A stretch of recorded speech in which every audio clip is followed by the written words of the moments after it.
Welcome back to History Class with Dr. W. We're continuing our discussion of the Great Depression years at the Periphery, and in this third and final lecture in this series, we're going to be looking at those who were out in the American West for the most part, and thinking about the Great Depression era for farmers and other groups in that region, such as Mexican Americans and Native Americans.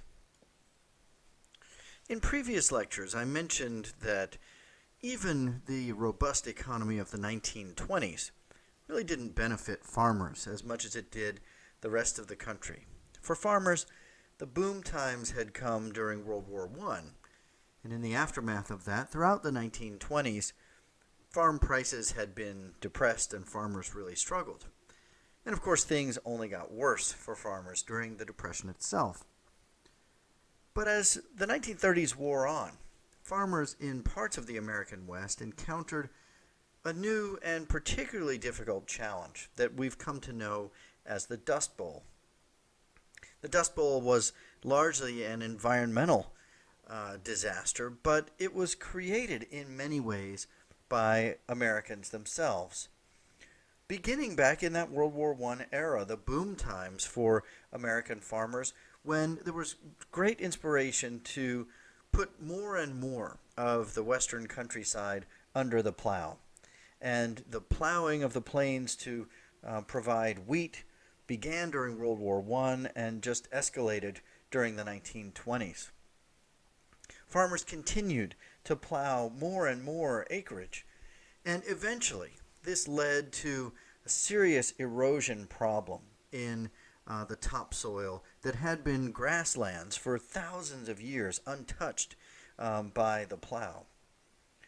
When droughts began to set in 1933 and 34, it lifted much of the topsoil into the air as the winds blew and storms raged, and millions of tons of soil were lifted away from parts of the West. In fact, Iowa alone lost 30 billion tons of topsoil, and 35 million acres of land was ruined during this era of the Dust Bowl. Between May 9th and 11th, 1934, some 350 million tons of soil were lifted from the west and carried east, where it dropped on cities like Chicago, and in some cases even on ships out in the Atlantic Ocean. The most extreme and serious episode came on Palm Sunday in 1935, a day that has come to be known as Black Sunday. On that day, a cold and warm front collided over the plains, whipping up winds and sending temperatures plummeting. The sky went black with dust, and a storm that swept across several states and swallowed up whole towns erupted on this day known as Black Sunday. Many people ended up getting stuck out in the storm as it swept over them, and they were immediately blinded. Some of them who couldn't find shelter ended up suffocating in the storm, and others were permanently blinded by the dust that got lodged in their eyes. This was only the worst day in a disaster that stretched on for years over the middle part of the country and created huge problems for hundreds of thousands of farmers across the West. Not surprisingly, FDR and the New Dealers swept into action to try to alleviate the suffering of farmers in the West. We've talked previously about the Agricultural Adjustment Act, which tried to ensure that farmers had an adequate income by paying them either to destroy their crops or products or to take land out of cultivation. But in the West, this wasn't particularly helpful because the land itself was destroyed, so further action was required to really provide assistance for the farmers in the West. Programs like the Resettlement Administration and the Farm Security Administration went even further to provide aid to those farmers, encouraging them to plant crops like legumes instead of wheat and cotton and tobacco that wore out the soil. There was also a sweeping program planting millions of trees in a large swath across parts of the West from Texas up to the Canadian border, with the intent of breaking up the windstorms that swept across the West and picked up a lot of the topsoil. And in fact, environmentalists and historians believe that that program, as unlikely as it might sound, actually did have some positive effect in that regard. The Resettlement Administration was created on May 1st, 1935, as an executive order from FDR. In that order, FDR said the Resettlement Administration was created to resettle destitute or low-income families from rural and urban areas, to administer projects addressing soil erosion, stream pollution, seacoast erosion, reforestation, forestation, and flood control, and to make loans to finance, in whole or in part, the purchase of farmlands and necessary equipment by farmers, farm tenants, croppers, or farm laborers. The director of the Resettlement Administration was Rexford Tudwell, the Undersecretary of Agriculture. The Resettlement Administration provided loans for farm families so they wouldn't have to lose their farms in some cases. Also, extensive conservation work, planting of trees, preventing forest fires, improvements in the environment, and so on. There were education programs, and also just physical building of structures. So building bridges, roads, telegraph lines, and other kinds of structures. But the Resettlement Administration is best known for its creation of what were known as Greenbelt towns, about a dozen of them. And these actually remind us of Upton Sinclair and his EPIC program in California, which leaned into a socialist or collective way of life. And under this program, the Resettlement Administration actually built and managed a dozen or more of these communities, creating a kind of ideal community where everyone pitched in with the kind of work that they were best suited for, and then everyone shared alike in whatever profits that were created by it. While the program did much good for those who were able to take advantage of it, there were also cries of communism in parts of the country, and eventually the program was discontinued in December of 1936. A year or so later, the New Deal created the Farm Security Administration in September of 1937, which carried out many of the same kinds of programs as the Resettlement Administration, minus some of those collectivist or socialist leanings. The Farm Security Administration is best known for providing loans to help farmers cover their mortgages or pay for their land until they could get out from under the hard times.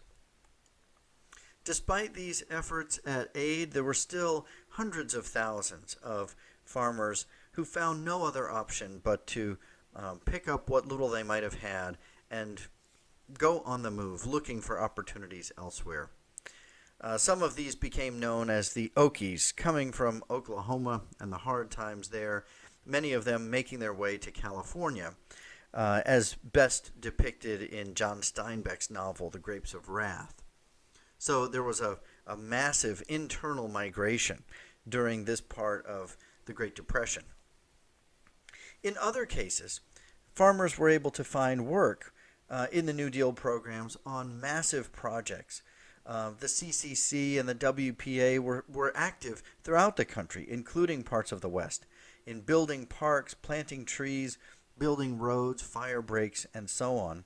And a number of other massive projects like the Grand Coulee Dam on the Columbia River or the Boulder Dam, which came to be known as Hoover Dam, on the Colorado River. The plight of farmers during the Great Depression has captured the attention of historians, in part because so much of that plight was depicted vividly in photographs that were captured by photographers sent out as part of the New Deal's arts programs, the federal photography program. Among the most famous of the pictures that were taken was the picture you see here, called Migrant Mother, taken by the photographer Dorothea Lange in March of 1936. The picture itself captures in one frame the essence of the suffering that was caused during the Great Depression. And when the picture appeared in the San Francisco News, immediately aid was sent to the migrant camp where the picture was taken, although the woman in the picture itself had moved on. Her name, by the way, is Florence Thompson, and she was one of those who became an Okie, a full-blooded Cherokee from Oklahoma. She eventually found her way to Modesto, California. But this is just one example of the photography of the Depression era, and particularly of the farmers and their plight in the West. Another group in the West that was particularly hit hard by the Depression were Mexican immigrants or Mexican Americans. Mexican immigration into the country was halted in 1929, as the belief held that Mexicans were taking good jobs that otherwise might be held by Americans. Initially, there were offers to these Mexicans to repatriate, to leave the country of their own will, and thousands of them accepted this offer. In other cases, there were arrests and deportations of illegal Mexican immigrants into the country. Eventually, the New Deal provided aid even for the Mexican immigrants and Mexican Americans, but not before some 415,000 Mexicans had left the country. Some of them found work in the temporary migrant work camps that were set up by the Farm Security Administration, much like the one in the Migrant Mother picture. And there were several of these camps set up specifically for Mexican Americans to avoid interaction between that group and other groups.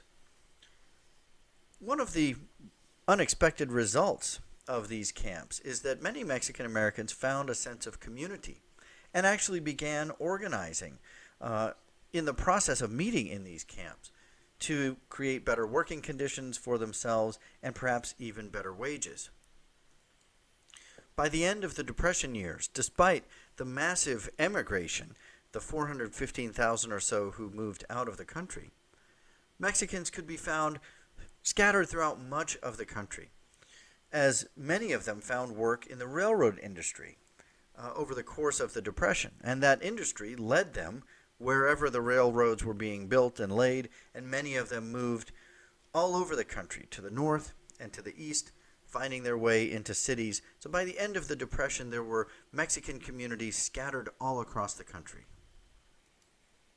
The final group I want to discuss here are Native Americans. And I mentioned the Indian Reorganization Act of 1934 briefly in a previous lecture. I'll talk a little bit more about it now. This act, implemented in 1934, was U.S. federal legislation that secured certain rights to Native Americans. This reversed the Dawes Act, which had privatized the commonly held reservations, and thus removed a great deal of acreage from the Native American tribes. So this act restored to Native Americans management of their own area. It encouraged their native customs and recognized their tribal councils and local government, and mandated that other governments, such as the federal, state, and local governments of the United States, recognize and negotiate with those tribal councils. It also mandated that the councils had to have a majority approval of the tribe in order to act. So this program was a major reversal of prior American government policies of taking away Native American land and removing some of their rights and recognition. Over the course of this program, which lasted for about 20 years, more than 20 million acres were returned to the various tribes. Nonetheless, despite the best intentions of this program, there were some who objected to various aspects to it. On the one hand, there's an objection just in the simple fact that the American government has any say at all over what these traditional native tribes can do on their land and, in fact, how much land they can have. So some of the objections said, why do you even get to tell us at all what we can do, even if it's an attempt at something positive? In other cases, there was fraud and corruption among the tribal councils and leadership of some of the tribes, who tried to take advantage of some of the various elements that were offered under this act. But despite some of those shortcomings, the act, as I mentioned in the previous lecture, is considered one of the most well-intentioned and positive acts of the entire New Deal. So we've reviewed life during the Great Depression and now explored specifically some of those groups at the periphery and how the Depression affected them. In our final series of lectures about the 1930s, we'll look at the social and cultural habits of Americans during these years. How did they survive and live their lives in the midst of this Great Depression?